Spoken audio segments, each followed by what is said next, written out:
A paz, queridos, tudo bem? Sou o seu irmão em Cristo Edson. Estamos dando continuidade aos nossos estudos bíblicos da nossa EBD, Escola Bíblica Dominical.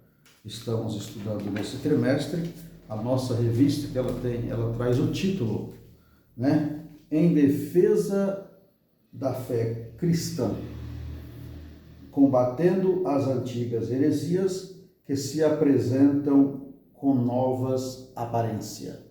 Essa nova aparência, na lição anterior, nós comentamos e falamos que o comentarista da lição, o pastor Ezequias Soares, ele deu o nome a essa nova aparência como uma nova roupagem, ou uma nova maneira de estas heresias estarem presentes, atuante nos dias de hoje. Por esse motivo, nós, como cristãos, precisamos defendê-la. Como? A verdade prática da nossa lição nos diz que o cristianismo é uma religião de relacionamento pessoal com o Cristo ressuscitado e não um conjunto de regras e rito. Tá? Então, o cristianismo é um relacionamento com Jesus, com Cristo ressuscitado, aquele que fez um sacrifício e morreu para resgate de muitos, todo aquele que nele crê. Então, isso é o cristianismo. Não é uma religião de regras, cheio de regras e rituais. Não. Temos que fazer, entender que é um relacionamento pessoal com Ele, com Jesus Cristo. Se eu não tenho esse relacionamento, eu não consigo fazer esta defesa. Sabendo disso, uma vez com esse relacionamento, eu consigo fazer a defesa. Como um cristão, eu preciso defender a fé cristã, o que eu acredito. Tá certo? Muito bem. Vamos à lição. A nossa lição de hoje é a de número 2. Na lição de número 2, ela traz o título Somos Cristãos. Uma vez, somos cristãos, por esse motivo, nós vamos, ao longo desta lição, entender por que desse título. Uma vez somos cristãos, eu preciso defender a fé cristã naquilo que eu acredito, não em rituais, em tradição, costumes, tá certo? Eu preciso entender o relacionamento que eu tenho com Cristo para que eu venha fazer a defesa da fé. Muito bem, vamos adiante. A lição, ela está pautada, a leitura bíblica em classe se pauta no livro de Gálatas, no capítulo 2, do versículo 1 ao versículo 9, depois o versículo de número 14. Eu não vou ler para ganharmos tempo, mas vamos deixar aqui uma introdução. Antes da introdução da lição, nós vamos fazer um comentário aqui sobre os Gálatas. O livro de Gálatas, o apóstolo Paulo, ele faz essa carta aos Gálatas com o seguinte propósito. Qual que era o propósito do apóstolo Paulo a escrever aos Gálatas? Ele tomou um conhecimento de que certos mestres judaicos estavam inquirindo, estavam iludindo, digamos assim, os novos convertidos da galáxia, tá certo? Impondo-lhe a circuncisão e o jugo da lei mosaica como requisito necessário para a salvação, tá? Então, impondo costumes que era necessário isso para a salvação, colocando na igreja dos Gálatas. Ele, sabendo disso, o que acontece? Ele escreve esta carta. Qual que era o propósito da carta aos Gálatas? Demonstrar, né, a sua defesa cabalmente, que as exigências da lei, como a circuncisão do velho concerto, nada tinha a ver com a operação da graça de Deus em Cristo para a salvação,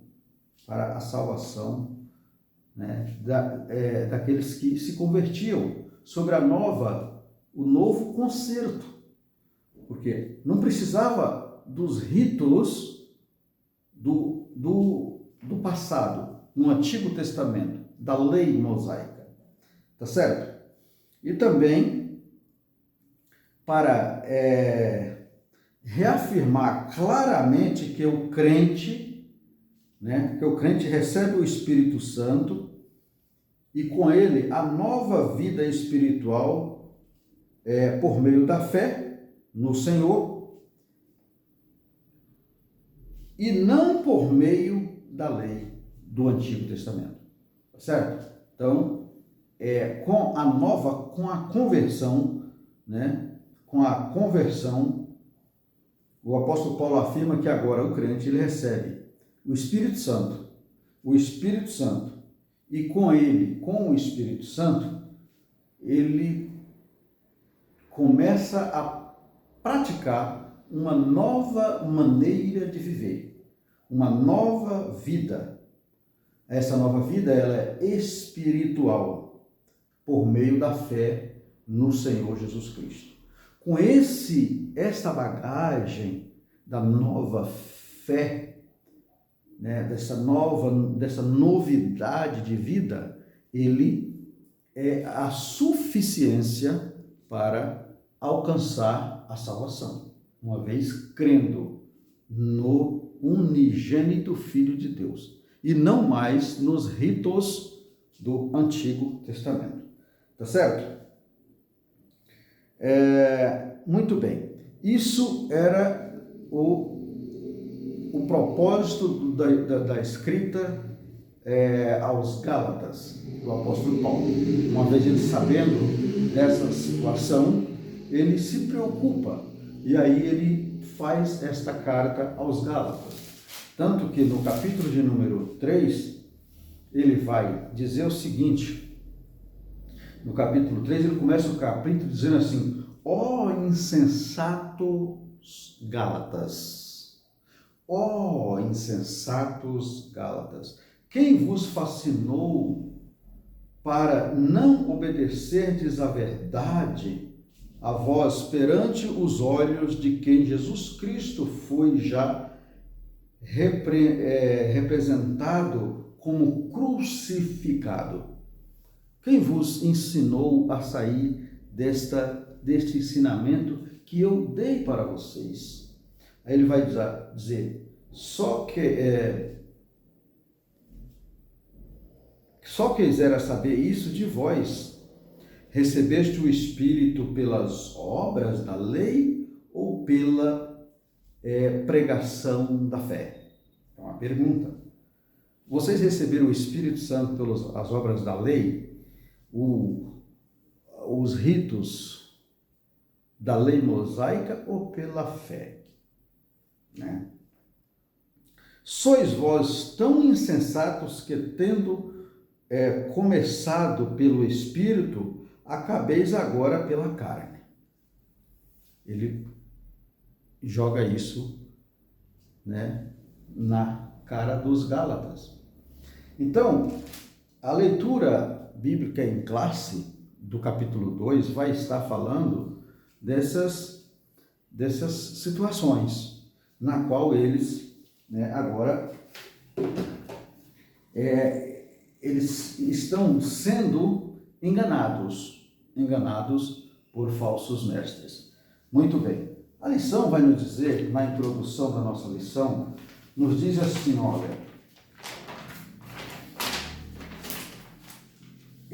a igreja herdou dos judeus muitas ideias e práticas no campo teológico e ético, visto que a jornada histórica da igreja começou em Jerusalém, no dia de Pentecoste, numa comunidade judaica. Isso é verdade. E foi algo que foi um crescimento para a igreja. Foi proveitoso, esse momento foi proveitoso. E esses pontos de intersecção levam alguns a confundir a lei mosaica com a graça. Então aí, né, esses meros pontos aqui de intersecção entre os momentos da transição da igreja levaram algumas pessoas a confundir aquele momento com a lei mosaica. É o que está dizendo a nossa lição. Aí vai dizer, nesta lição, vemos que os Gálatas, capítulo 2, é um relato de um dos debates que mostra o limite entre judaísmo e cristianismo. Né? É o que nós vamos estudar aqui. Os limites entre ser um judeu, judaizante, que uma coisa é ser um judeu por tradição, de nascer judeu, de ser judeu. E outra coisa é ser judeu por querer imitar o judeu.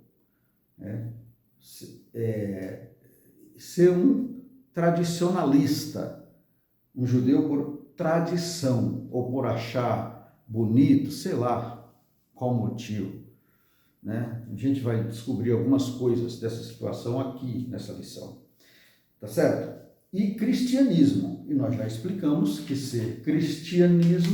o cristianismo é um relacionamento pessoal com Deus, é uma religião, podemos dizer, de relacionamento pessoal. É uma ligação com Cristo. Uma vez fazendo isso, tendo isso, eu entendo o que é o cristianismo. Não é uma prática judaizante que é cristianismo. Não. O cristianismo é um relacionamento pessoal com Deus. E os apóstolos, principalmente Paulo, tiveram muita dificuldade de mostrar isso aos judaizantes. Né? Por quê? Porque o apóstolo Paulo e os apóstolos, eles tinham um relacionamento estreito com Cristo. Então, eles agora colocam isso em pauta para explicar para os costumes judaicos que agora, na nova aliança, na nova vida, maneira de viver, apenas a fé em Jesus Cristo é a suficiência para a salvação, e que aquelas práticas do judaísmo não levariam eles à salvação. Não precisaria daquilo para a salvação, porque aquilo, né, em outras palavras, seria um amuleto, uma espécie de amuleto para alcançar a salvação. E agora não seria mais necessário. Muito bem. Então, a introdução fica assim.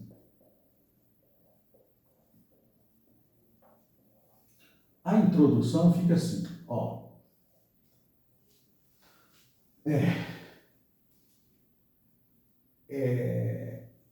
O apóstolo escreve aos Gálatas que apenas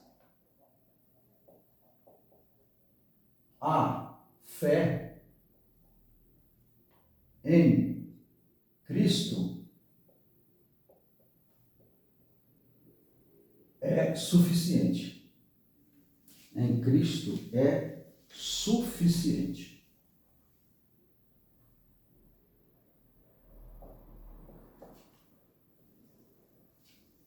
para salvação. Então, apenas a fé é suficiente para a salvação. Então, o que passar disso, ele vai dizer que as práticas judaizantes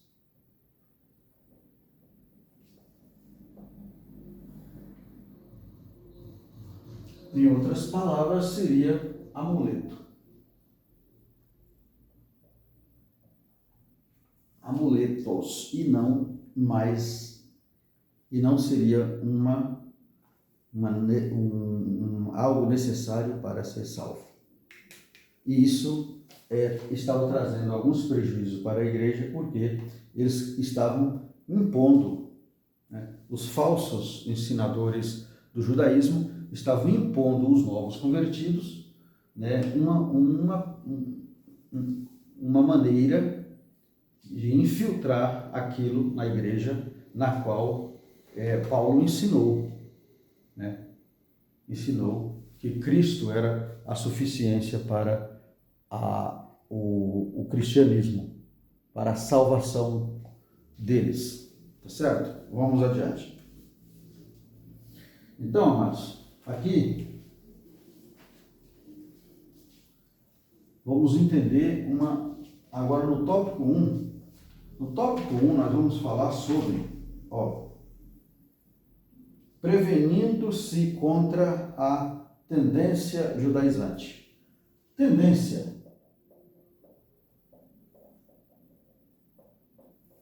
O que é uma tendência? Uma tendência é algo que pende para aquilo, ou tem uma caída para aquilo, para algo.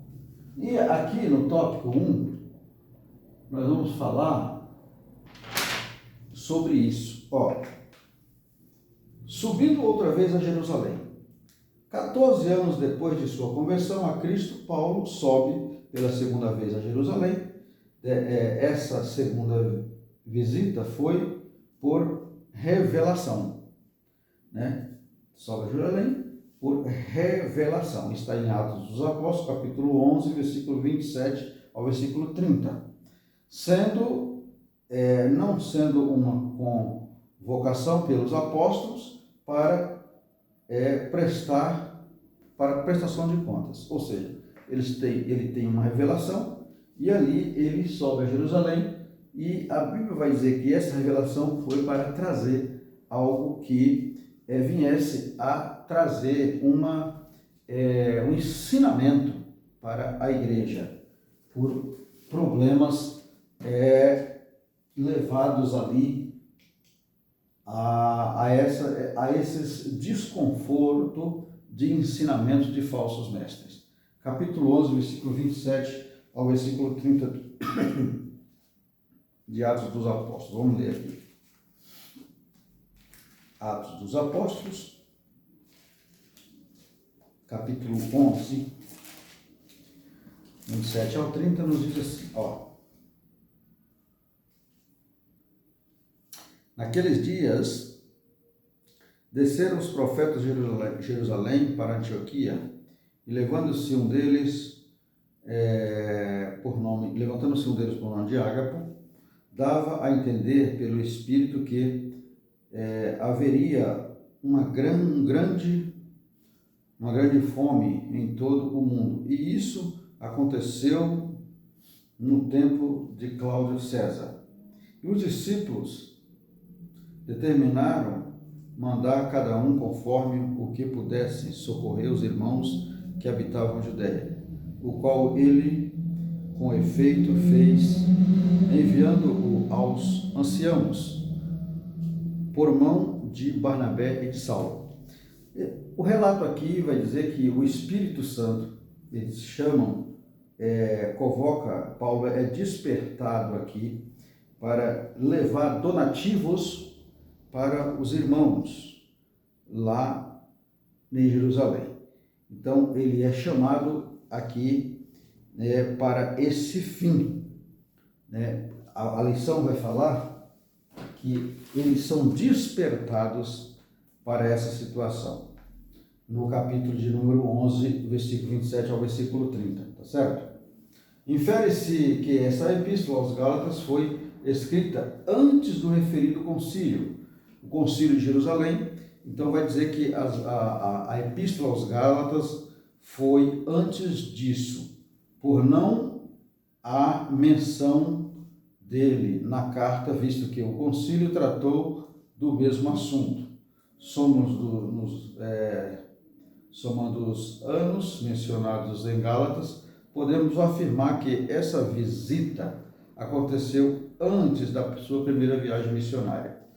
Tá. Então, é um relato aqui que o tópico 2, o tópico 1 vai estar falando aqui, mais ou menos posicionando aqui a ordem dos acontecimentos, né? Paulo, então, antes da sua viagem missionária, ele tem esse posicionamento aos Gálatas, escrevendo aos Gálatas aquilo que eles estavam sendo, né,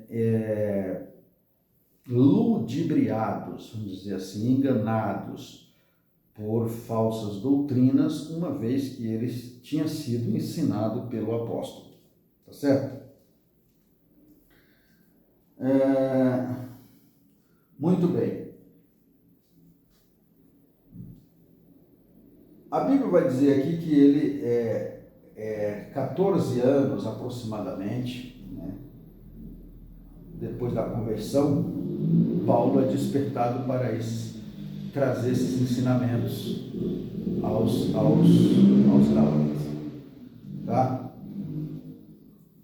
No tópico 3, subtópico 3, então podemos dizer aqui que a tendência é algo que traz um convívio, não é um convívio que é a palavra correta. Tendência é algo que eu estou pendendo para aquela aproximação, algo que eu tendo a isso, né? O meu ego tende. Nesse caso aqui, eles estavam sendo levados à situação, os Gálatas, mas eles tinham conhecimento da verdade, né? Muito bem. Tito e a circuncisão. Barnabé era judeu e seu nome aparece 3 vezes nesse capítulo. Sua presença na reunião de Jerusalém não seria um problema, certo? Então, no subtópico 3 vai dizer que Barnabé, nessa reunião lá em Jerusalém, não seria um problema porque ele era judeu. Então, entre os judeus não teria problema. Só que, nesse caso aqui, Tito, no entanto, era grego e foi um risco de Paulo, que Paulo correu, né, convocando ele para essa reunião entre os judeus. Mas Paulo, com instrução pelo Espírito Santo, ele correu o risco.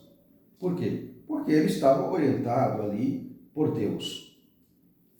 Mas, Tito, no entanto, sendo grego, foi um risco que Paulo correu, mas não foi uma provocação introduzir um incircunciso no seio dos judeus. Não foi uma provocação de Paulo. Como eu disse, foi uma necessidade, uma orientação divina. Tá certo? E quando Deus manda, ele responsabiliza. Os judaizantes queriam que Tito fosse circuncidado. Tá certo? Encontramos no Novo Testamento a compreensão e a tolerância de Paulo com os fracos na fé, a ponto de circuncidar Timóteo. Mas ele era judeu, pois sua mãe era judia. No entanto, nessa reunião em Jerusalém, onde expôs o evangelho que pregava, o gentio, ele não deu nenhum pouco, nem um pouco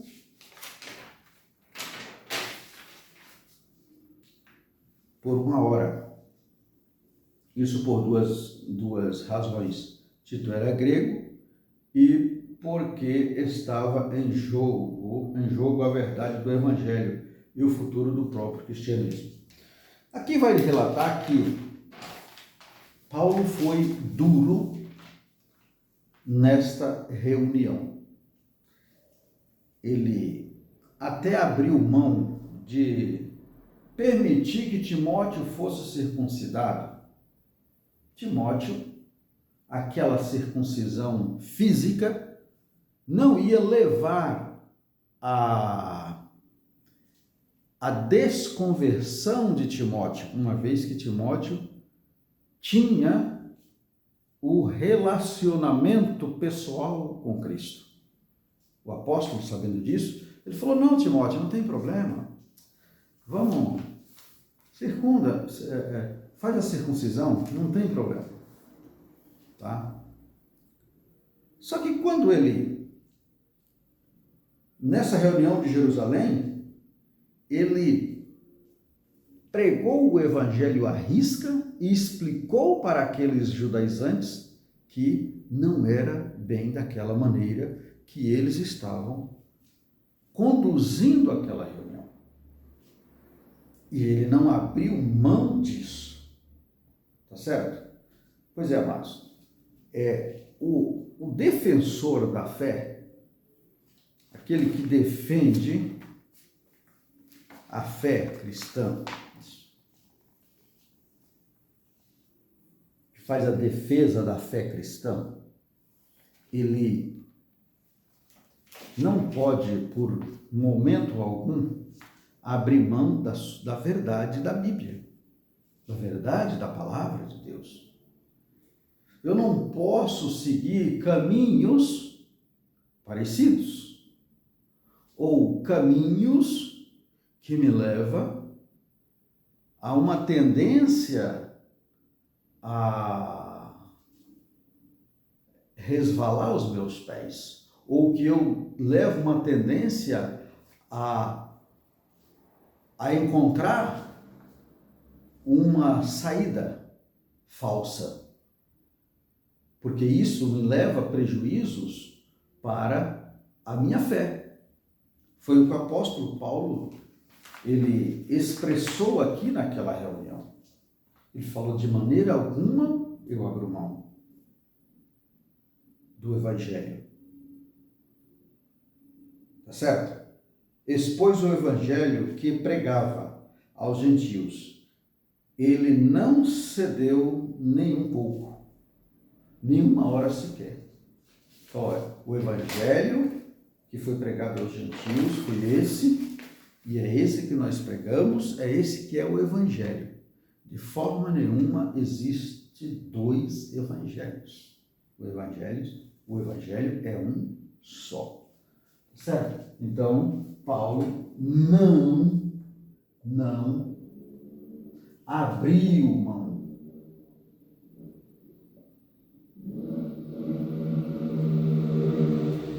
Ele não abriu mão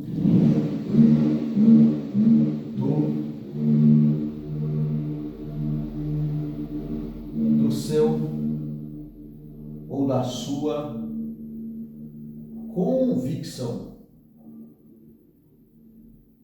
da sua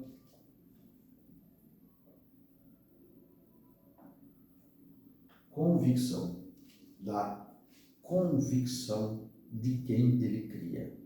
É isso que eu, como defensor da fé cristã que sou, no Cristo que eu sirvo, que eu acredito, eu não posso abrir mão das verdades da Bíblia Sagrada. Não posso negociar as verdades da Bíblia Sagrada. Certo? Muito bem. Vamos agora ao nosso segundo tópico, onde no segundo tópico, amados, nós vamos falar sobre um assunto interessante. O segundo tópico, vamos falar sobre tendência judaizante no início da igreja. Ó, o espanto do apóstolo no início da igreja. Essa tendência aqui, ó, ali nós falamos de uma tendência geral. Agora, no início da igreja, tendência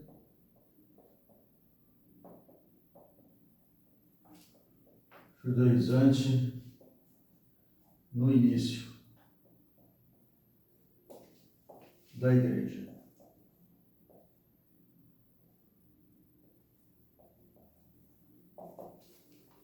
Vamos entender isso aqui. O espanto do apóstolo. Espanto. Por que o apóstolo ficou espantado com isso? Ó, tão logo Paulo retornou de sua viagem, ficou sabendo que os irmãos da galáxia estavam vivendo outro evangelho, e isso deixou o apóstolo estremecido e atônito pela rapidez do desvio deles. Tá certo? Ele tinha ensinado uma coisa, foi o que eu expliquei no início da introdução que falei, e ele explica isso para eles e pede para que eles entendessem aquilo e viaja. Quando ele volta, ele fica sabendo dessa situação. Aí ele ficou atônito. Aí foi quando, lá no capítulo que eu li, do capítulo 3, ele pergunta: ó insensatos Gálatas, quem vos ensinou isso? Porque eu saí, deixei vocês, tudo bem. Tão certo, tão logo eu volto, encontro vocês assim.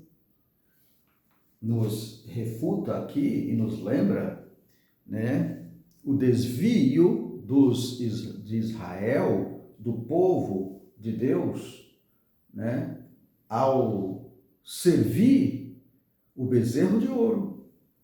Moisés sai para o monte num período de 40 dias, quando ele volta, encontra o povo rebelado e desviados. Criou outros deuses, desviou-se da fé. É isso aqui que aconteceu com o apóstolo.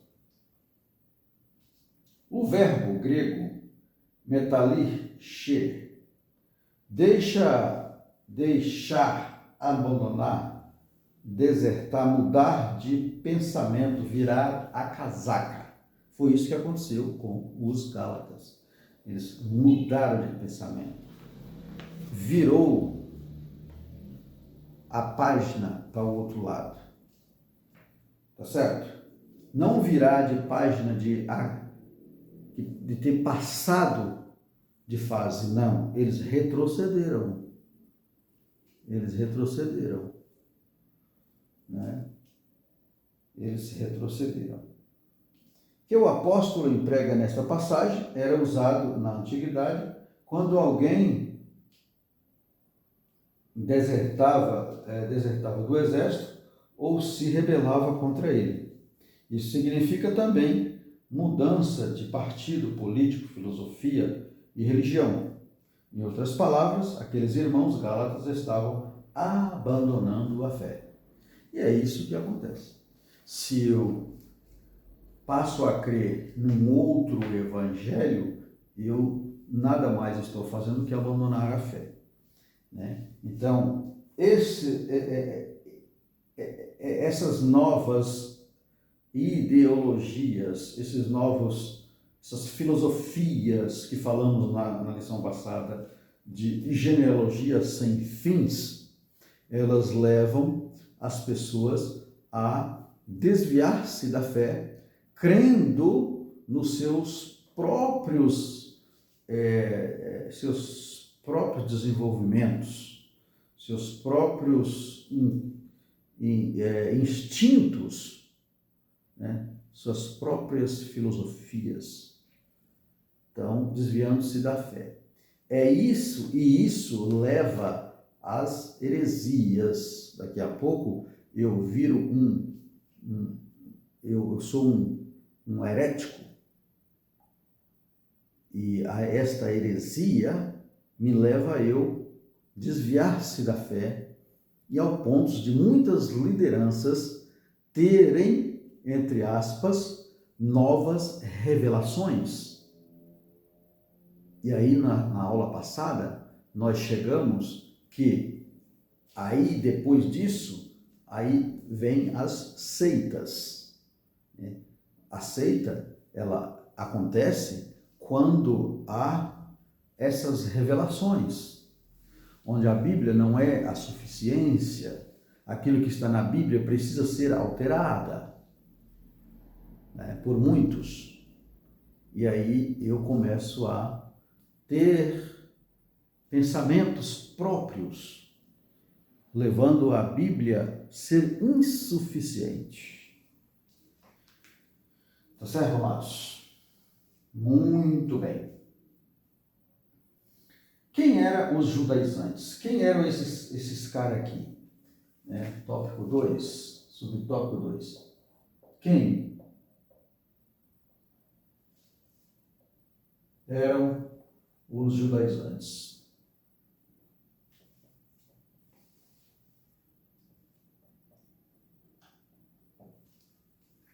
Quem eram os judaizantes? O termo judaizantes vem do verbo grego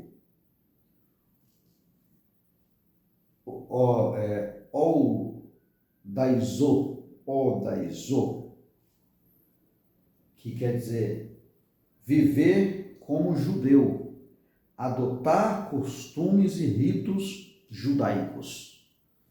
Então, é viver como ou adotar, ritos como eles, judaicos, dos judeus. E aparece uma vez no Novo Testamento, eles eram os opositores do apóstolo Paulo, identificado também como falsos irmãos. São reconhecidos no capítulo anterior, em Gálatas 1:7, como os que se apresentavam como enviados por Jerusalém, a igreja mãe. Eles se apresentavam assim, que eles tinham sido enviados a Jerusalém pela igreja, a igreja de Jerusalém, pela igreja mãe, Na verdade, esses homens saíram de Jerusalém por sua conta própria. Peraí, não está aparecendo aqui alguma coisa como alguns pregadores itinerantes que não têm o aval da sua igreja e saem em rebelião, pregando às vezes até heresias? Pois é, algo me traz isso neste momento. Na verdade, estes homens saíram de Jerusalém por sua conta própria e não enviado por Deus e também não enviado pelos apóstolos. Saíram por sua conta própria, levando um outro evangelho às pessoas despreparadas espiritualmente, os novos convertidos, e nesse caso aqui os gálatas, para desvirtuá-los da fé. Tiago negou formalmente as declarações deles, dizendo que não os havia enviado. Tiago falou: de jeito nenhum. Nós aqui, da igreja de Jerusalém, não enviamos estas pessoas. Eles estão Eles são legalistas dentre os judeus e por isso chamados de judaizantes. Cuidado com esse povo, cuidado com essas pregações, cuidado com essas novas revelações, porque não foi enviado por nós. Não tem a carta de recomendação estes homens, viu? Cuidado, tá? De pessoas que chegam nas igrejas por aí, né, dizendo que tem uma nova revelação ou que é enviado de tal ministério assim assado e não pede a carta de recomendação para essas pessoas, né? Procuram saber quem são para que eles não levam heresias para as suas ovelhas. As ovelhas, não suas, as ovelhas do Senhor, mas está sob a sua responsabilidade, sob a sua tutela de pastorear, de cuidá-las, né? A lição passada vai dizer que a função do pastor é de cuidar, de zelar.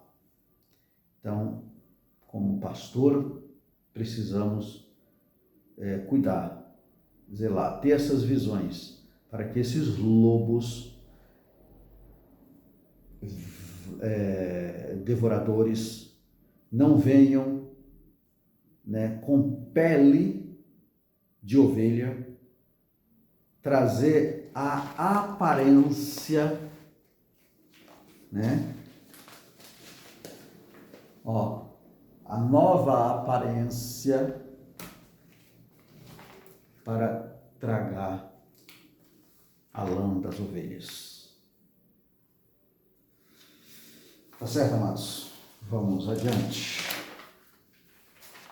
Esse foi o nosso segundo tópico.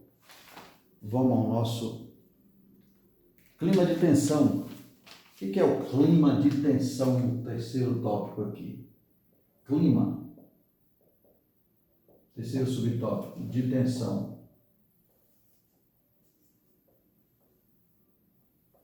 Tensão, um momento tenso, né? Um momento e um clima de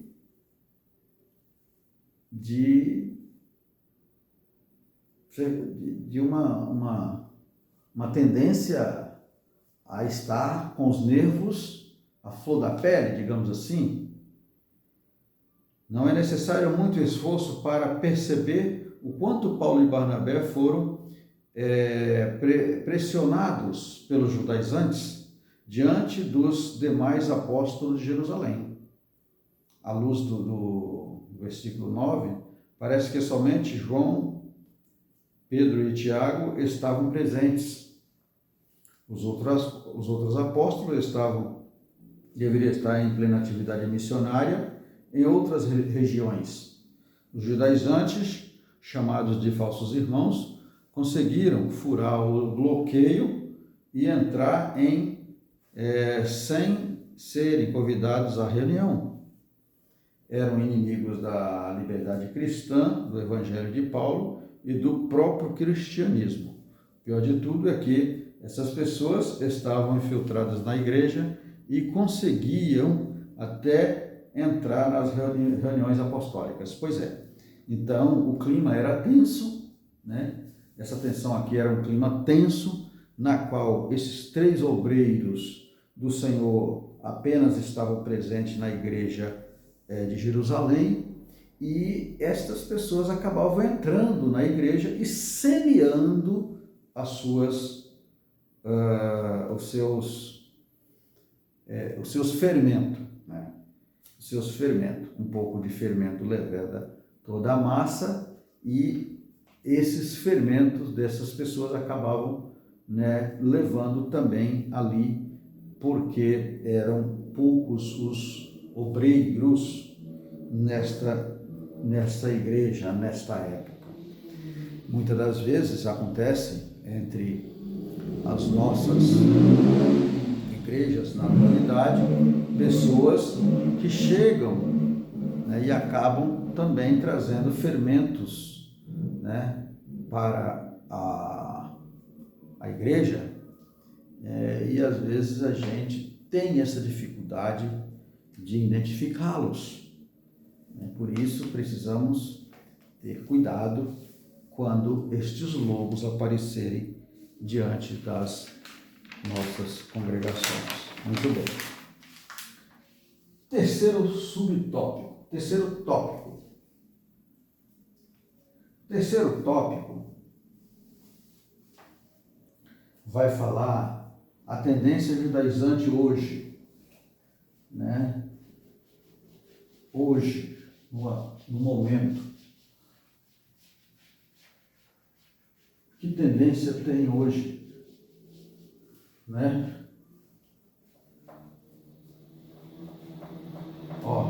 O mesmo evangelho. O evangelho é um só. Então hoje, tendência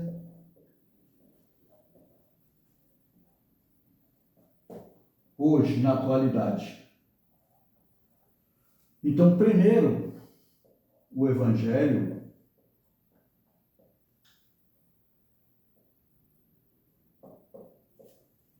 é um só.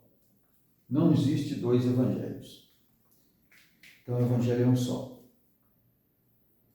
Não há dois. O evangelho de Paulo e de Pedro e de Paulo, também chamado, respectivamente, de evangelho do Cristo, da circuncisão e da incircuncisão,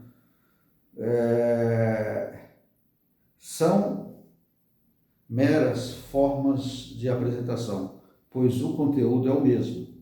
Ambos receberam uma incumbência da parte de Deus, mas com audiências diferentes. O compromisso de Paulo era com os gentios. Ele foi constituído por Deus apóstolos e doutor dos gentios, para pregar aos judeus em Romanos capítulo 11, versículo 13. E de Pedro era com os judeus, mas a mensagem era a mesma. Então os mesmos, tanto Paulo como Pedro, pregavam o mesmo evangelho, que é a conversão em Jesus Cristo, para ser salvo, para a salvação através da fé. Então, aqui não tem uma nova revelação, é um evangelho só. O perigo da doutrina judaizante. Os apóstolos viam em tudo isso dois problemas sérios. Quais eram? A ameaça à liberdade cristã e o perigo de o cristianismo se tornar uma mera seita judaica. Então, a liberdade cristã, que estava ameaçada, e o perigo do evangelho se tornar uma seita judaica. Por quê? Os cristãos judaizantes alteravam o cerne do evangelho, o centro do evangelho, pois colocava a lei como complemento da obra que Jesus efetuou no Calvário. Então, na introdução que eu dei, eu disse que o apóstolo Paulo se preocupou, aos Gálatas, porque aqueles falsos irmãos, com ensinamentos judaizantes, implantavam na igreja costumes da lei mosaica, que aquilo era necessário para a salvação. E ele explica isso, que a suficiência do sacrifício do Calvário, sim, era apenas esse sacrifício era apenas suficiente para a salvação. Era o fato outro evangelho. Era o fato outro evangelho. Por isso, o apóstolo Paulo os amaldiçoou, quando ele fala que qualquer que pregar um outro evangelho seria considerado anátema ou maldição. A maldição é algo trazido aí neste caso aí, por Deus, significa que a pessoa caiu sobre a maldição de Deus, né? Está condenada à destruição e a receber o juízo de Deus, a punição eterna e a separação permanente de Deus. Quando você distorce a palavra de Deus, você nada mais é considerado como um contraventor de Deus. E aí Deus não pode permitir que isso venha acontecer. Era isso que eram os judaizantes. Na verdade, quem tem o Espírito Santo vive pelo Espírito. Então, contra a tendência judaizante, é preciso aprender a viver na dependência do Espírito e não da lei, né?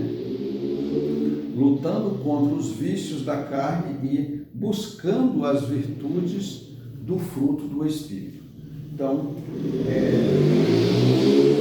aqui o Evangelho é um só, e quem prega o Evangelho de Cristo depende do Espírito Santo.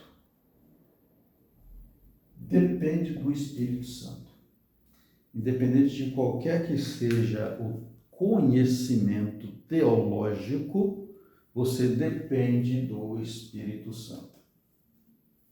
Se você achar que não depende do Espírito Santo, você tende a pregar um outro evangelho ou se basear em conhecimentos próprios, levando ou tendendo a ser um herege e futuramente pertencente a uma seita ou um mero judaizante. Bendito seja o nome de Jesus. Tá certo? As práticas judaizantes atuais, eles são basicamente a guarda. A prática dos judaizantes atuais são praticamente as guardas do sábado, a observância rigorosa do kashrut, que é o termo hebraico para a lei dietética do judaísmo, as leis dietéticas do judaísmo, que são o comer, o alimentar, determinadas coisas que o judaísmo permite e outras não. A liturgia da sinagoga e o uso do shofar, que é o trompar. Uns termos gregos, irmãos, que eu não conheço, tá? Geralmente feito de chifre de carneiro, né? O uso de talit, o manto, né? O manto eu conheço, ou chalé, ou chale, usado para oração. Isso aqui tem uma igreja que eu considero seita que usa, né, esse manto para orar. Então, é um costume judaico, algo judaizante, não é necessário isso. Então, isso é um amuleto, é um símbolo, eles têm como símbolo de santidade, enquanto a pessoa de Jesus Cristo, o aceitar a Cristo na fé, a Bíblia vai dizer que vivemos em novidade de vida e somos considerados santos, porque o Senhor é que nos justifica. E isso nos dá o direito de sermos considerados santos, fazendo a sua vontade. O uso do kippah, que é aquele bonezinho, digamos assim, né, que os judeus usam. Então, eles são obrigados a isso.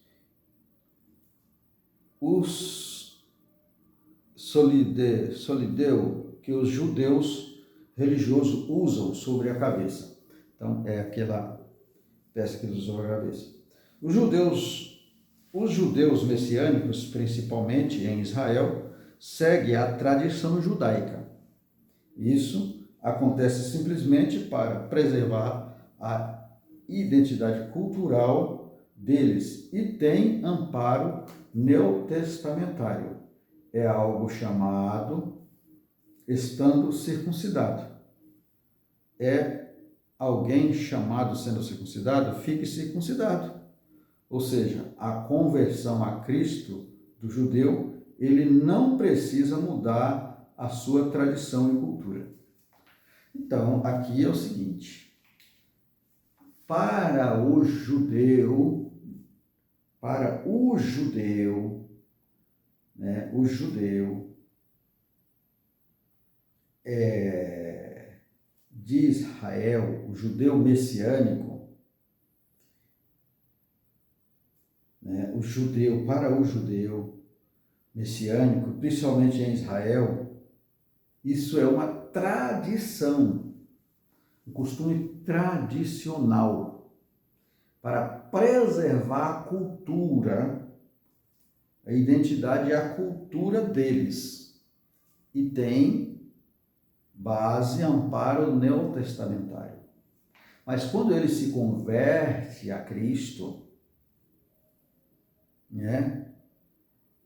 Ou seja, na conversão a Cristo do judeu, ele não precisa mudar a sua tradição. Ele pode seguir isso aqui. Por quê? Porque é uma tradição que ele segue. Agora, uma pessoa que não tenha as suas tradições e praticar um ato judaico é amuleto, é insuficiência. Isso não é necessário para a fé. Tá certo? É isso que está dizendo esta lição. Tá bom, amados? Então, podemos concluir a nossa lição dizendo assim, a diferença entre o judeu messiânico e os cristãos judaizantes atuais é que os judeus estão preservando uma cultura hereditária de seu povo e os judaizantes colocando remendo novo em pano velho, né? O Senhor Jesus fala no livro de Mateus, no capítulo 9, no versículo 16.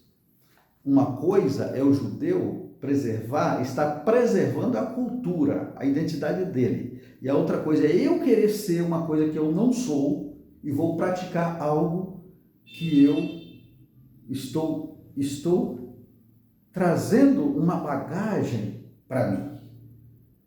Trazendo uma bagagem. Eu estou colocando na minha roupagem algo que eu não consigo carregar, que não necessito disso. Tá certo? Quando eu coloco remendo um remendo novo num pano velho, a tendência daquele pano é a continuar uma rotura. Por quê? Porque o pano não vai suportar o remendo que é novo. Ele vai rasgar mais. É isso que acontece. Quando eu quero carregar algo que não é meu, que eu não posso comportar. Lembra de Davi? Quando sugeriu que ele colocasse as armaduras de Saul? Pois é, ele não pôde com aquilo porque não era dele. Então não vamos querer carregar algo que não é nosso. Se não é nosso, deixa lá. Tá certo, amados? Que Deus em Cristo nos abençoe, que Deus em Cristo nos dê uma nova aula, né? E até a próxima aula, se o Senhor assim nos permitir. Que Deus nos abençoe.